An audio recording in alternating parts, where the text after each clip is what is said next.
Shalom shalom ndabaramukije kandi ndabaha n'ikaze mu kiganiro c'Intahe mushikirizwa na Claudia Marie zirakoze gica kumboresha kure yanyu yacu Heritage TV nkuko musanzwe bimenyere n'ikiganiro aho twakira abantu batandukanye bakaza gutubwira vy'ukuri ivyo bariko barabanamwo n'Imana mu rugendo rwabo kandi biza kudufasha kubandanya dukura mu buzima bwa misi yose nk'abana b'Imana.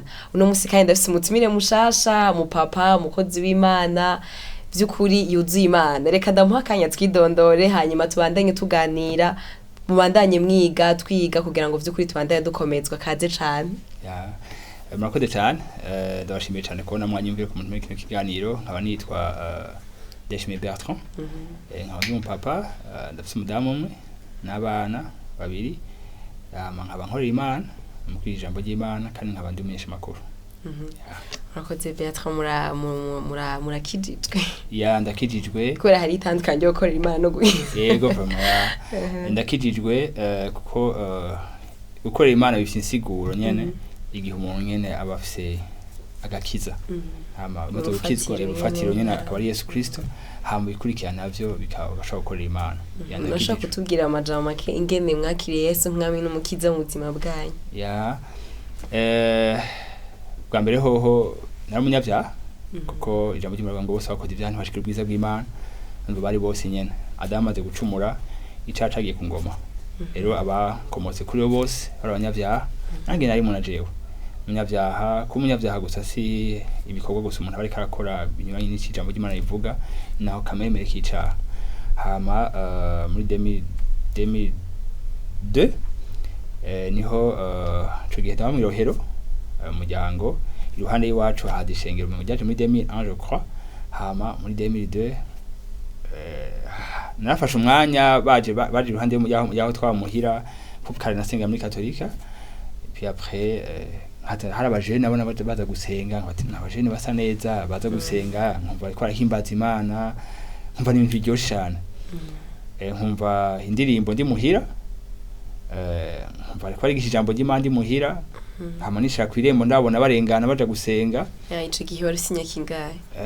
Sinibuka neza imyaka nifite mugabo nari muri inférieur ego nari muri secondaire hama ndabona bagenda nkabona basa neza nkabona bambaye neza nkabona n'abantu nyene bonye ko baciye ubwenge nyene ati kwikije ngoma ngana nshaka kuja nanje kuja kumviriza ndagenda ndicara inyuma mwishenge ndaraba ukuntu bavugiriza Imana ndaraba ukuntu baririmbira Imana ndumva ijambo ry'Imana ico gihe mbwa sinafashe ingingo vyihuta badi nyene natanga kubisuzuma nyene ndabe ivyo ari byo ukuntu bimeze ndabiyo bija mbwa mu nyuma ijambo ry'Imana yankorako hari mu 2002 ndavuga ati nanje foko nakiriwe Yesu ndabona ubuzima bwabo ari ubuzima ubuzima buryoshe ndabona ko hari abantu baryohewe ndabona ko bya bindi umuntu yo kwishimira nk'umujene ntibabirimo mugandi ko ndabaraba ndabona ko hari impamvu yo kubaho kwa muza bwabo nanje ubwo buzima bafite ndashaka kubwakira hama ndumva ivya Yesu umunsi umwe ndafata ingingo ati nari ndakeneye kwakira Yesu ndamwakira nk'umwana n'umukiza uzambye wanje kandi kuva ndamwakire ku bico gihe nukuri mu buto bwanje muri adolescence aho abandi bagenda mu bintu bitari ivyo byarandinze aho nyene nagendera mu nzira y'Imana rero no musi ndashima. Yego urakiriye Yesu nk'amwe n'umukiza mugabo urumva ntaba ari impera ahubwo wari intango ntubuhe nibabiheze babitanguwe nashaka rero muri iyo nzira nyene kwakira Yesu nk'amwe n'umukiza uyu munsi uri umupapa urakorera Imana ufise n'akazi urakora ni gute wagiye kumenya ico Imana iguhamagarira gukora ngaha mw'isi?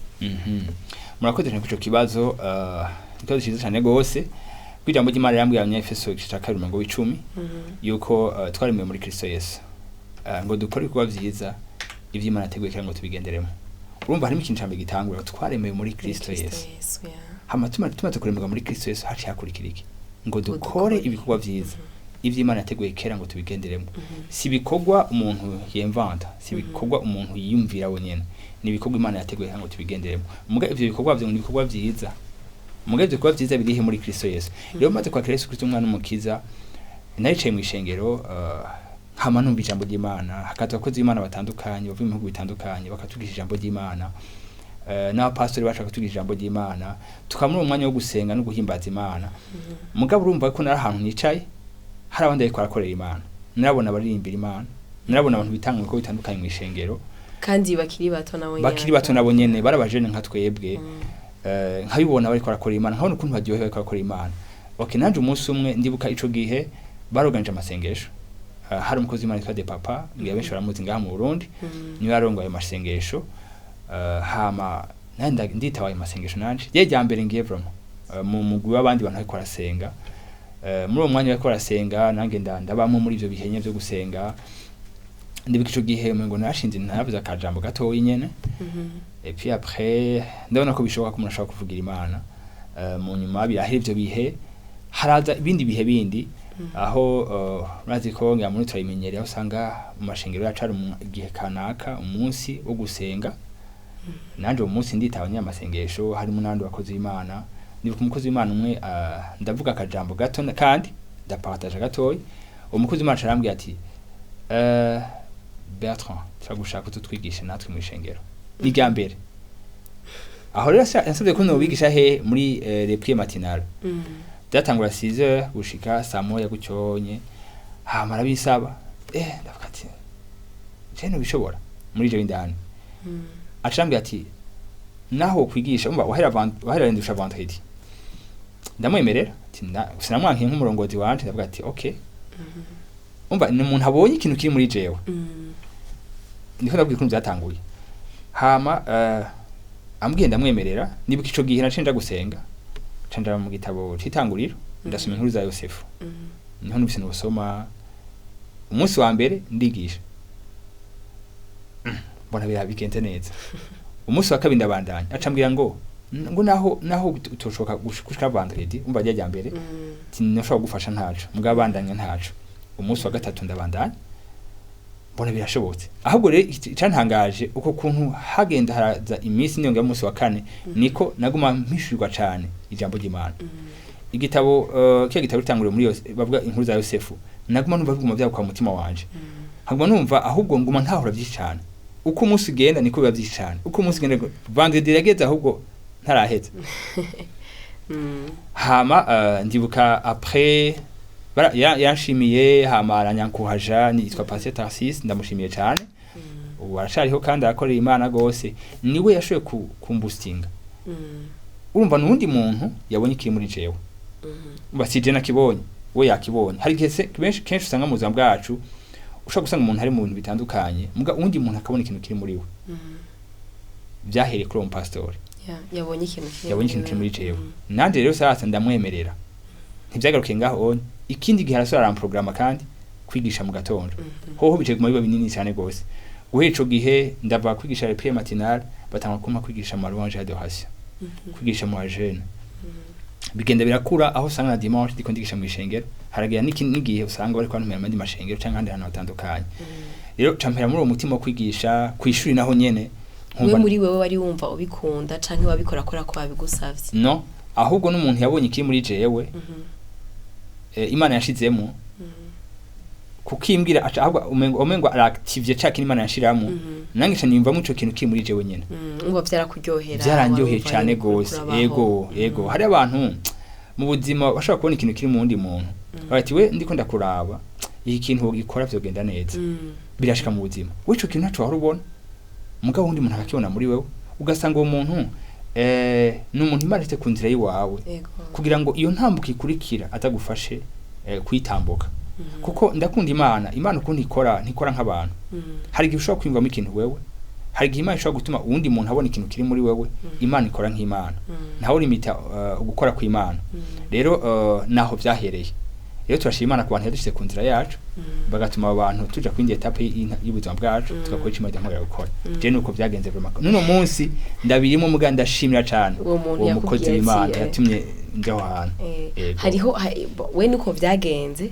mugabo nashaka tutaraja kure taregera kure kandi mu ntaye yawe ufashe nk'umuntu yoba yumva yipfuza nawe kumenya kumbura ivyo arakijijwe ari mu rusengero arasenga mugabo ntazi neza impamvu yuko kwiwe ntazi neza Imana imuhamagarira bien sûr bose ntibazoca muri iyo nzira yawe yuko abantu baza kubabwira kumbura hari izindi nzira nyinshi mwamuzi ni gute uwo muntu uwo mufasha yumva yifuza nawe kumenya uwo muntu yifuza kuyimenya biro cyane gose reka namuha intambuko zishobora kumufasha kugira ngo ashobore kumenya icyo Imana yamuhamagariye. Iyo umuntu amaze gukizwa akavuka ubwa kabiri ka Yesu Kristo umutima wiwe, mpemu yera aba muri we, bamwita mpemu w'ukuri, ni mpemu aturongora mu kuri kose. No kuvuga yuko uwo mpemu yera arazi ubuzima bw'uwo muntu ku ntangusha ku mperezo y'ubuzima bwiwe. Kuko ijambo ry'Imana rivuga muri Yesaya 43:10 Imana ivuga ivy'iherezo ku ntango, ibona ivy'iherezo ku ntango. Mani majambo Imana iri ku ntango yashaka kubona ubuzima bwawe bwose, kandi yavuze ko kandi yibuze. Rero iyo umuntu amaze kuvuka ubwa kabiri arafite amahirwe menshi cyane yo gushobora kubaha impamvu yo kubaho kwiwe. Nimba ico kintu herako iyo umaze kuvuka ubwa kabiri ufise mpemu yera muri wewe indani, uwo mpemu yani mufasha, ni mpemu w'ubwenge, ni mpemu wo gutahura, ni mpemu wo kumenya, n'umuhelper wawe, umva n'umukonseiller wawe, n'umuavoka, umva mpemu yera ni byose muzambi wawe. Ikintu ca mbere no gusenga, ukabaza Imana ati Imana mbega umpamagarike hano kwisi. Mbona aho bihera intambuko ya mbere no gusenga. Umva urafise mpemu yera muri wewe avuga, mpemu yera muri wewe akurongora, mpemu yera muri wewe akwemeza ikintu kanaka, navyo kari mpemu w'ukuri. Ikintu ca mbere no gusenga. Ugiye gusenga ntugiye gusaba ibintu byinshi, ugiye kubaza Imana, Mana nigi kunyiteze ko hano kwisi. Kuko umuntu wese ari hano kwisi hari ikintu Imana imwitezeko. Nta muntu yaje hano kwisi aherekeza undi muntu. Umuntu wese aje hano kwisi hari umuhamagaro hejuru uzabwiwe. Ikintu ca mbere urasenga ukabaza Imana. Imana umpamagarira iki? Imana nihe domaine undongoreramo? Nikiye kintu wifuza ko nzodera nka contribution hano kwisi. Igihe uri kurasenga witege. Kuko ijambo ry'Imana ngo abegera Imana bakwiye kwizera kwiriho igaha impera abayirondera. Ifo kwizera ko Imana ihari, mpemu yera hari, kugira ngo avuge n'umutima wawe. Ico ni ikintu ca mbere. Hama ica kabiri intambwe ikurikira, umva ufise uwo mutima wo kwitaho ko Imana iza kuvuga nawe, kandi Imana yaza kuvuga nawe kuko Imana yavuga, mpemu yera avuga n'imitima yacu. Ica kabiri wumva icyo Imana ivuga n'umutima wawe. Uko Imana ishobora kuvuga nawe, ishobora kuvuga nawe mu buryo butandukanye. Kenshi hari uburyo bwiza cyane, hari uburyo nobwira abantu kandi abana bose bahuriye ko b'Imana. Nico no kwita témoignage intérieur. Muri we indani uriyumva mu kintu. Urumva umva naho utorota, naho utabize nubwo utaguprofetiza ko nubwo navyo nk'Imana bicamwo. Mugabo hari ikintu twe dureko nk'abana b'Imana twese, nico bita intahe yo mutima. Urashobora kumva mu mutima wawe ahantu Imana igusunikira. Kandi ukumva ko ari amen. Kandi ukumva ko ari amen. Ukumva ya mahoro apana mahoro superficiel. Ukumva mahoro shalom y'Imana. Ukumva wa munezero w'Imana. Ntujya kwifira mu mazi. Ifujize ku musenyi, irumva ko atari cyo kibanza cayo. Muga ushitse mu mazi, wow, ikumva cyo kibanza cayo. Ukumva amen yo mutima, ukumva ya mahoro na wa munezero. Ico kintu ukumva ko kiguhaye amahoro, ukumva uracugurukiwe. Ukumva nta miryango yugaye muri iyo domaine. Ukumva muri iyo domaine umuryango uvugurutse. Ukumva mu mutima na mahoro menshi cyane gose. Ico kintu ca mbere. Ico kimaze gucumba candika ahantu. Ca kabiri candika ico kintu bikurumva. Kikurutira ibindi bintu byose. Kenshi ndakunda kuvuga ngo nikiye kintu wokora mu zambwi wawe nubwo atokiguhembera ico kintu wogikora. Claude, nikiye kintu wokora imyaka yawe yose yo kubaho nawe ataguha salaire, ico kintu ugumugikora. Nikiye kintu wokora kuva mu gatondo gushika mu ijoro ukaryama, ico kintu nawe cyo kwibagiza no gufungura. Nikiye kintu batoguha impembo ku munsi mugaco kintu kumva wogikora. Iyo niyo passion yawe. Umuhamagaro uratandukanye n'akazi. Umuhamagaro canke igikoko yatandukanye n'akazi. Akazi bakugomba ko competence yawe. Mugabo igikogwa work, igikogwa nikijya wavukiye gukora hano kwisi. Eco kintu nabategwemba nta kibazo. Kwigisha ijambo ry'Imana simpakaje ntabimembera. Aho ntumira hose naramahenda gusaba. Ndaza nkigisha ko nkene gufasha abantu ni passion yiwanje ko none ko arahinduka cyo mu ijambo ry'Imana. Ica kabiri ico kintu wumvise candika ahantu. Hama umaze kucandika ahantu, ikintu cya gatatu gikurikira nico no kwita shiraho, no kwita établir priorité. Umenye ce qui est déjà important. No kuvuga ivyo ugiye gukora byose ubikora ifatiye kwica kindi wandika ahantu. Kuko mu buzima bwacu haraza ama urgence, haraza ce qui est urgent, ce qui est important. Mugabo kenshi kiraza ko tuba mu urgence. Il faut que tugene mu priorité uzaba bwacu. Rero ama priorité ushiraho ni ca kintu priorize. Ivyo ukora byose, ivyo wiga, ivyo ukora byose, il faut ko bitumbere kuri ca kintu nyene Imana iguhamagarira. Hama ica kane naco ucukora, uca bitabicino kwita bilan. bilan.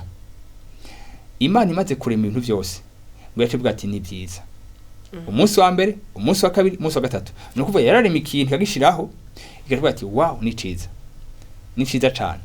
Nukuvuga yuko ico kintu yashizeho yashiraba neza cyane ko yayikoze nko gushaka bati wow ni ciza. Iyo ndiko ndavuga bilan raba iyo uhejeje umunsi canke iyo uhejeje indwi canke iyo uhejeje ukwezi mbega uvuga ko ari byiza cyane. Uvuga ngo ni byiza cyane papo hakwa. Papo yacaka Imana iguhamagarira. Ya. Rero umunsi ku munsi abantu barabe neza eske caka Imana ikimuhamagarira nakibayeho. Ku indwi heze caka Imana imuhamagarira nakibayeho. Ukwezi gwese umwaka uheze nico wishimira. Iti Imana imuhamagarira no mwaka nakigendeyemo. Niki kimwe gifatanye n'umuhamagariro wawe. Ivyo bintu bine birakomeye cyane icambere basenga. Ica kabiri ukandika ico kintu, ica gatatu uketablisa les priorités. Ica kane ugacugira bilan. Ukaraba ko ca kindi ivyo ukora byose ku munsi bifatanye n'icaka Imana iguhamagarira. Nimba kino fasha abantu. Murakoze cyane baza ko ivyo binakwiye no turangiza. Ariko reka ndababaze fatiye ku kintu mwari muhejeje kuvuga hari ikintu wari kuravuga cici Imana yaguhamagariye mugano numvise umenga wacaguye cyane naciye numva umengo ndakeneye kumenya umuco kumbure nabandi akora dukurikira. Iyo tuvuze ngo Imana yaguhamagariye cash nk'abantu bazi Imana nk'abantu basanzwe bakorera Imana weho biroroshe cyane kora ko Imana yaguhamagariye kumbure kuvuga ubutumwa. Hari undi muntu kumbure ari muri business, hari umuntu uyu munsi sinzi bari mu bintu bitandukanye mu bintu byinshi hanyuma uwo muntu arazi Imana. Rero iyo turiko turavuga ngo umuhamagaro kenshi twumva yamabango atanu dusoma mu ijambo ry'Imana naho kandi nashaka ngo uduhe ko umuco gatonya mbega iyo tuvuze ngo Imana impamagarire Imana yampamagariye mbega ni bimwe canke hari ivy'Imana yaguhamagariye mu isi n'ivy'Imana yaguhamagariye muri aba ministeri atanu mwogerageza kuduha ko umuco kubera hari abantu benshi mpora numva umengo biracatugoye gutahura. Okay. Ikintu rakoze cyo kibazo hari abantu bazi ko gukorera Imana ari kwijambo ry'Imana gusa. Ari kuba mu apotre, mu prophète canke ko maje mu banga atanu. Ariko gukorera Imana biragutse cyane gose. Gukorera Imana ntibigarukira hajya gusa. Tugiye muri biratwo sanga hari ingabire nyinshi cyane gose. Kesho babona les 5 ministères ariko hari ingabire nyinshi mu ijambo ry'Imana. Hari ingabire yo kurongora abantu hari ibintu byinshi cyane gose ariko ndashakitse kubirezuma no canda bashira mu cyo kwita les 7 montagnes d'influence. Imisozi indwi ya influence. Aho onye imisozi indwi ya influence umuntu wese arashobora kwitira mu musozi kanaka Imana imuhamagarira. Ndashobora guha nk'akarero gato muri imisozi indwi. Ndabenda bahe gatoyi. Hari umusozi wa business. Hari abantu hano ku isi Imana ibahamagarira ari muri business. Business ni yagutse cyane gose. Il faut kumenya mbega Imana ikimamagarira muri business ye. Yashobora kwigwamagara muri transport. Yashobora kwigwamagara mu vyekeye vy'uburimyi. Yashobora kwigwamagara mu vyekeye kudanaza ibirimwa canke hari abandi bahamagara mu bijanye n'iki. Mu vyekeye mu maquillage pedicure urumva abantu il faut kubagura uburere. Hari bamugaye mu vyekeye ama restaurant. Kutuza ama hoteli. Bon, hamwe kutudanza impuzu. Ibirato. Kandi ico ni cyakintu Imana ibivuga ngo ndashaka ko niya rangiza urugendo azovuga ngo ndangije urugendo amahoro kumwe kwa Paulo. Yego, hari abantu Imana mpagara je ndafite nk'umugenzi. Umutayeri. Umva ntabikora kubera amafaranga. Abikora kubera ashaka kwambika neza abantu. Nk'uwo onye n'umuhamagaro wiwe. Imana imwiteze ko ni kimwe nuko abantu bambara neza. Bega Imana iraheza igahabwa icubahiro igihe abantu bambaye neza. Cyane gose. Imana yakeneye ko abantu bambara neza. Irakeneye hari abantu bagira impuzu ugasanga bambitse abantu bintabaho. Biteye isoni. Mugabo ku ruhande hari abantu Imana yabisigiye. Bashaka kugira impuzu neza bagira style nziza uyambaye Imana igahabwa icubahiro. Nibaza ko no muri Bibiliya abami baba bafise abantu babambika bahamagariwe ivyo nyene bakabikora neza. Ni muhamagaro. Ndahamvuze muri domaine ya business. Hari abandi bahamagarira muri education. Umusozi wa education.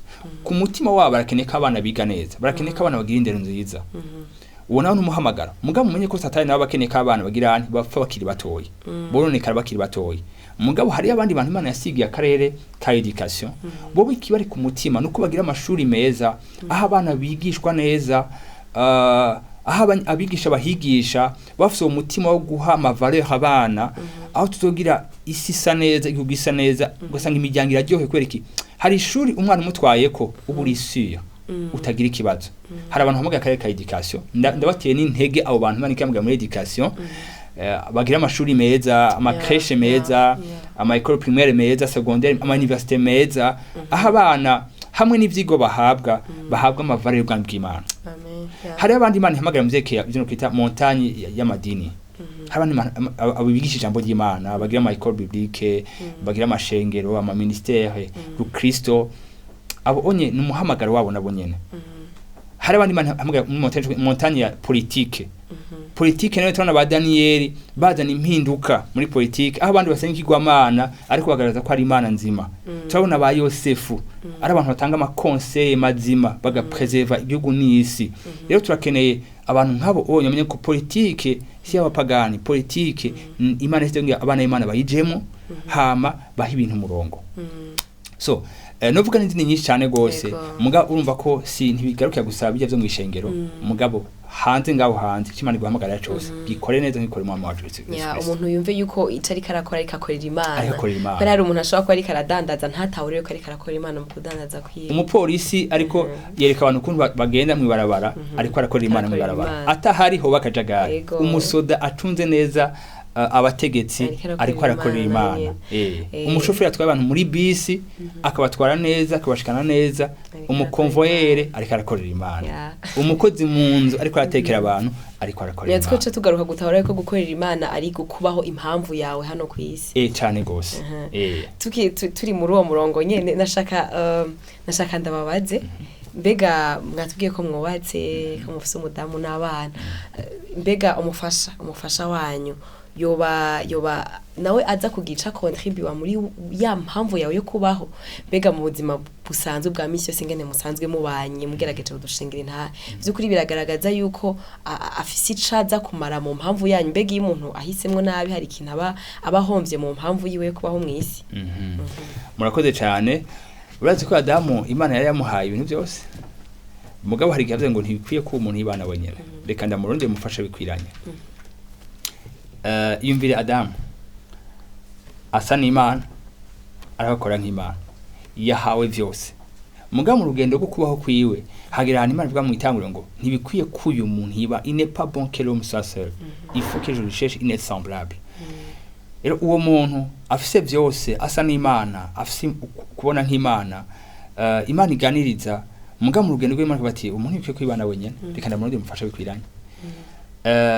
Hamunyuma tabona Eva bari kumwe akabati gufujya amagufa yanje akarakomara yanje hama bakabana munyuma akaronka n'abana umufasha hari ikintu kidasanzwe azana mu buzima bw'umuntu naje kuri Adamu mugana jewe bavuga ngo ntibikwiye kwibana ifo kunda kurondera umufasha mu kwiranya nuvuga ko uwo muntu hariyo valeur hatutaze mu buzima bwawe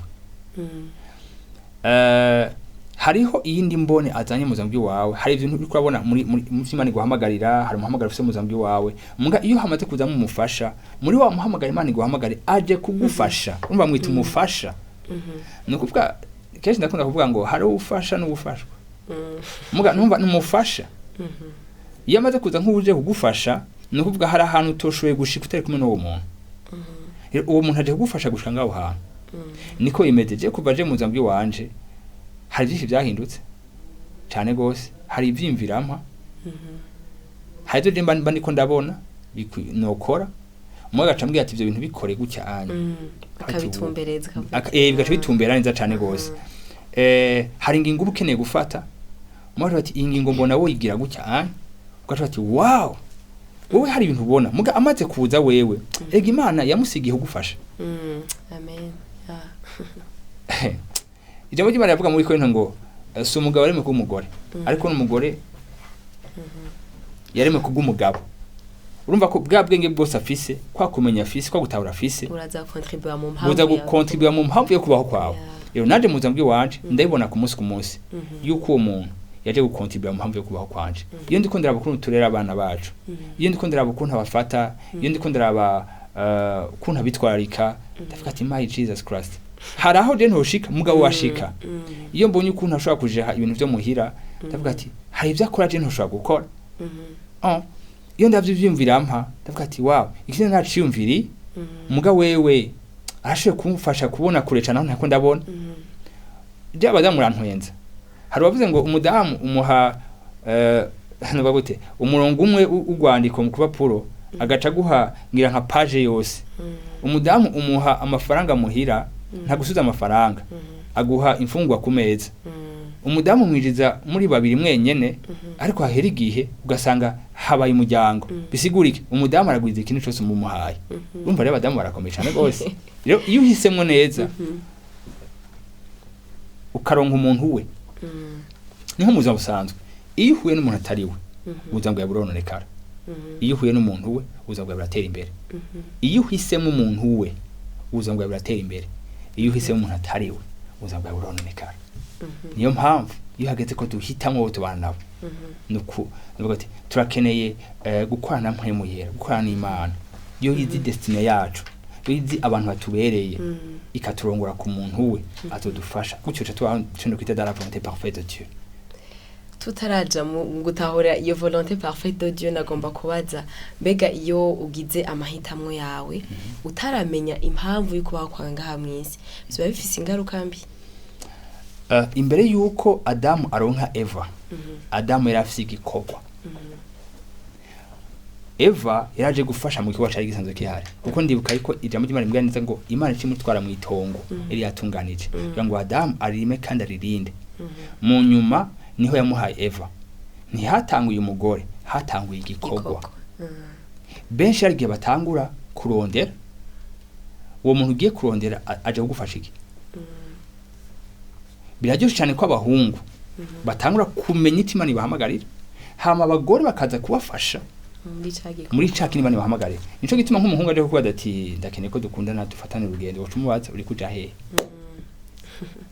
ya reka tubande muri uwo mutima nyene nagomba kubaza nko kubo vyamaze gushika kuko hari nk'abantu usanga bakiriye Yesu umwami n'umukiza inyuma yuko bamara guhitamwo babana nko ku bantu vyamaze gushika hanyuma ugasanga wagize warahisemwo hanyuma ugasanga wahisemwo vy'ukuri utazi neza urukuraje ugasanga mu nyuma uri kurabona yuko wihenze mu guhitamo nko kurabona bo mbega haba hariho amahirwe yuko vy'ukuri babandanye babaho impamvu yabo hano ku isi. Ico kintu abantu byashika kenshi mu buzima ugasanga umuntu yahisemo ugasanga yihenze kandi bazi ko mu vyerekeye urugo hoho iyo bishitse ukabana n'umuntu nta gusubira inyuma guhari barumva ntimubana ni alliance bayahabaye no kuvuga ico kintu nikishobora kuhava ni ikintu kigumaho so iyo bimaze kuba gutyo onye ikintu no shobora kubwira umugabo canke umugore nk'umugabo kora ikijambo ry'Imana rivuga ko umugabo kwiye gukora ama responsabilité yawe na hori yawe nk'umugabo nk'umugore nawe nyene gutyo nyene hama mu buzima bundi muzima mubayeho reka mpwemera kurongora bandanye ubucuti bwawe na mpwemu yera nk'umugabo n'umugore bandanye ubucuti bwawe na mpwemu yera kuko ubuzima buragutse cyane gose kandi Imana iduhamagara ibintu byinshi cyane gose peut-être wari henze mu guhitamo aho hantu muga turafite andi madomene y'ubuzima menshi cyane gose reka Imana ikurongora kandi Imana nibatswiri souverain Imana iri souverain iraconsidera ko byari mu kutamenya gendera n'Imana wowe reka Imana ikurongore ko mpwemu irakuba mpwemu ukuri we bandanya mu buzima ureka Imana ikurongore ndazi ko hari byicane mu buzima uza bw'umuntu bugizwe n'ikintu kimbuzo bw'umuntu buragutse cyane gose reka muri ubwo buzima ni guhamagarira kandi imyaka 30 turi ku isi imyaka 40 ku isi imyaka 50 ku isi hari byinshi cyane ariko uwo kwizeza yuko byo kuri bikunda ko abo bantu babana neza murashobora kubana neza mugabo numva yuko nkunda kuvuga kenshi muri Romains 12 chapitre 12 verset 2 bango ntimushanye iki gihe nous vous conformons au siècle présent mais soyez transformés par la nouvelle de l'intelligence afin que vous teniez la volonté de Dieu ce qui est bon agréable et parfait la volonté qui est bonne agréable et parfaite la volonté qui est parfaite ni hamwe nyine ukora chake Imana iguhamagarira mugabo urumva ko hamwe n'ivyo la volonté qui est agréable ni indiribo urakoze cyane dusa nawegereza kukurangiza ikiganiro nashaka ndabasaye mutubwire nk'umupapa Bertrand nk'umupapa muhira bimeze gute ari kumwe n'abana biwe cette fois yari yicaye muri salon ari karakina n'abana biwe mbega mubanyeho gute mbega umupapa bafise uruhara kuri ku mpamvu y'umwana wiwe kungena azoba hano mwisi. Murakoze cyane kuri kibazo mugare kandi cyishurisha ijambo ry'Imana sivyo Migani cya 22 umurongo wa 6 ababucyanye toza umwana indero akwiye kwamana azorinda saza atarayivamo toza indero toza umwana indero akwiye kwamana azorinda saza atarayivamo umarije ubucuti bwanje n'abana ubwa mbere himbiye kumvuga ubucuti bwanje n'abana nuko igihe twasogira mariage ikintu nakoze n'umudamu tugakora twarasengeye abana bacu hama Imana yabaduhezagiza yaduha umwana wa mbere ndibuka igihe yaduha umwana wa mbere n'igihe ari mu nda kwa mawiwe naramusengera fasha inda ya mawiwe nkamwatura ibyo nshaka byose nkamusengera azogendera mu nzira z'Imana nkamwatura kubwinge bw'Imana uno munsi ugiye kumuraba aracari muto mugabo nakora umwana aciye ubwenge cyane gose hari ivyo namwatuye ko n'umunsi ndiko ndabona uno munsi yo turi kumwe nawe ndamusengera hari ngenda muhamagara tukagenda ahantu tugafukama nko muri saro nkavuga amajambo nawe akayasubiramo afite imyaka ingahe ari mu kwezi 3 ndashobora kuvuga ati Yesu duhe kugira ijoro ryiza Yesu ndagukunda Yesu ndagushima haza mbona wa mwana ariko arabisoma kwa kunye hari ngiye haza kuvuga ati ngo Yesu ndagushima iyo turi ku meza hari gihe ushobora gusanga nsenze mu zindimi haza mbona bari karavuga indimi ziye nk'umwana nyene ukabona ko ari wa mwana nyene abikurikirana ndashobora kumushiramo n'indirimbo muri televiziyo z'Imana ugasanga n'umwana kiri mutoyi mugaraza indirimbo z'Imana afite imyaka 2 mugarashobora kuririmba indirimbo n'umwana mutoyi wewe ntarakwiza n'imyaka 2 mugarashobora kuvuga haleluya mugabo kumva ko ari kuntu kwiwe nyene bisigura iki ndagerageza kubatwara mu nzira y'Imana abana banje nico nshaka cyane kubashiramo ivy'Imana bakiri batoyi hano havuze ngo toza umwana indera kwiye kwamana azorinda saza atarayivamo hama ikindi ndagerageza kubakinisha nkaba affection kugira ngo ya affection mu vya kwiye kubaha bayi twari bakiri abana batoyi n'umudamu wanje nuko nyene arabafata neza kabakinisha kababa hafi mwana majambo iyo ndira y'Imana ijambo ry'Imana riko ravuga hano niyo ndiko ndabatwaramo kwavuga ngo toza umwana indera akwiye kwamana azorinda saza atarayivamo sinshaka ko bana bande nzo bakosora bamaze gukura ndabibereka bakiri batoyi turi ku musozi w'ikiganiro ko hari ikintu mvumenga ashaka ko uduha ku muco muri iyo nzira nyene y'Imana uko uravuga mumbabare nitize kano karera abantu benshi bakunda kwitiza kumbura bataramenya n'Imana kenshi iyo ngo umwana yakuriye mu muryango w'abantu bazi Imana cyangwa abakozi b'Imana bama basanga umengo yageze muri ya myaka y'ubuyabaga ntakiri muri ya nzira y'Imana yaciye aja mu bindi bintu ngo n'uburero bwinshi usanga hanze bafise ivyo navyo mwo bitubwira ko ikimbega ni kibazo c'abana ni kibazo c'abavyeyi mbega bipfira hehe ngaha onye canke nk'abakristo n'iki dukwiye gukora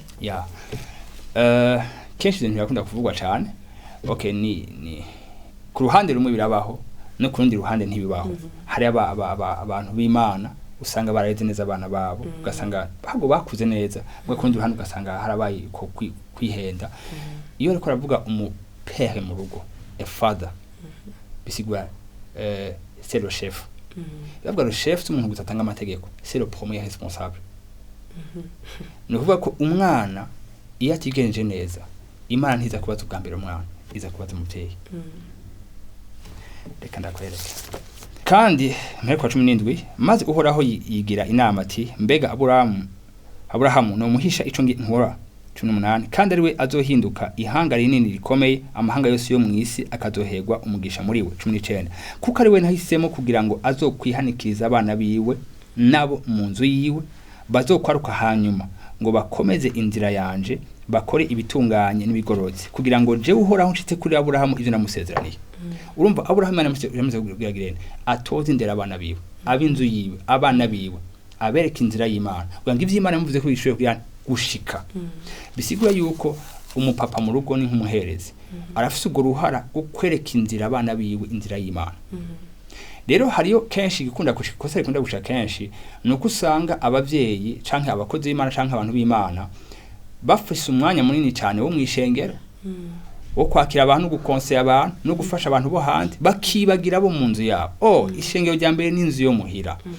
rero ugasanga umwanya munini uri hanze muga umwanya muto yimuhira hari umukozi w'Imana anyenspira hano mu Burundi yampaye akarero kandi yoheye cyane yari gukazi ordinateur ashaka kuyikoresha muga hageze ku mugore yatashe muhira si umwanya w'akazi ni umwanya w'abana ni umwanya w'umuryango ni kuvuga yuko akazi kahereye ku kazi muga muhira ni muhira kenshi ari gushaka gusanga utashe nk'umukozi w'Imana mugasanga no muhira ntufise wa mwanya w'umudamu ntufise wa mwanya w'abana biwawe yanambwiye ko kwishuri no yitwara abana biwe urumva yuko agerageza kubaka ubwo bucuti hagati yawe n'abana biwe abo bana no kuvuga ko bazona karoro keza ku muvyeyi wabo bone ko umuvyeyi taho umuryango gutyo no gukorera Imana kuri bo baducabona ko ari ibintu byiza cyane gose kuko abo bana babuze umwanya w'abavyeyi iyo hageze gukorera Imana bati hako no korera Imana nkuko papa korera Imana je iyo Imana ntayo nkeneye mugaye bonye karoro keza hari umukozi w'Imana kenshi bakunda kuvuga muri retwa Samuel bashoboye kumana nk'umuntu yarishije muri ministère prophétique no mu bucuti bwiwe n'Imana agiye kuraba muri 1 Samuel chapitre 8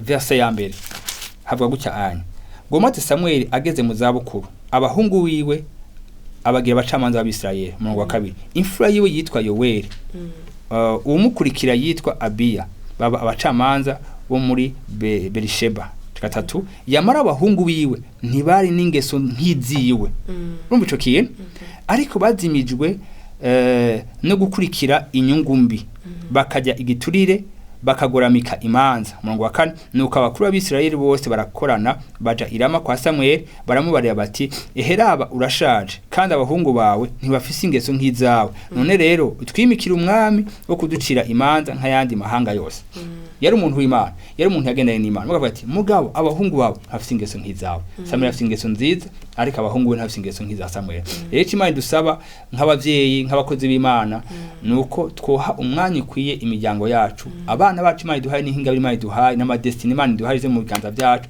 tukabaha umwanya ukwiye hama ishengero tukayiha umwanya wacu hakabiyo equilibre kenshi habuze equilibre habaye desequilibre ora ahantu hose desequilibre hateza kuba ingorane muri kazoza yego tutwe wise murakoze cyane yego nuvubenga twemara umwanya munini nye cyane ariko reka ndabashimire kumbure muzagaruka ikindi gihe tubiganire ko cyane murakoze cyane ko twitaba karibu n'ikindi gihe ndahari kubganya yego reka nongere kandi nshimire n'abakunzi ba televiziyo Heritage nshimire abakunzi biganiro c'Intahe nizere ko uyu munsi mwize cyane gose ibintu byinshi bitandukanye twagiye turakora ku makote menshi cyane twavuze ku muhamagaro twavuze ku mupapa mu rugo twavuze ku bintu byinshi nizere ko byagufashije canke byafashije nabo muri kumwe mu muryango Imana reba hezagire cyane tudusubira ku munsi w'Imana nk'aya mango nyene umwami Yesu abagire neza murakoze